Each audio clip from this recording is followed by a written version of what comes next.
চমৎকার আয়োজন, উপস্থিতিও ভালো, সংযম দেখছি না।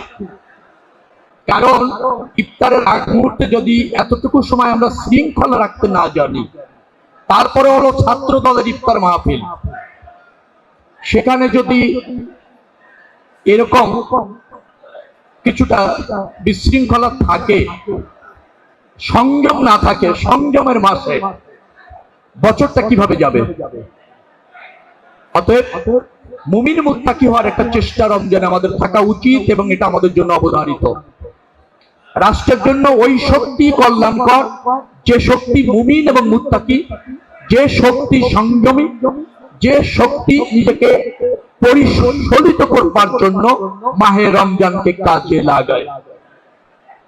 মাহে রমজানের গুরুত্ব আছে রাজনীতিতে। একজন ছাত্র মুসলিম সারাটি বছর কিভাবে চলবে, কি করবে, কিভাবে ভাববে, সেই প্রশিক্ষণ মাস হচ্ছে মাহে রমজান। আমরা এই মাহে রমজানের শিক্ষায় নিজেকে আলোকিত করি, সেই শিক্ষায় নিজেকে নিবেদিত করি, এটা কিন্তু আমাদের গুরুত্ব থাকা উচিত।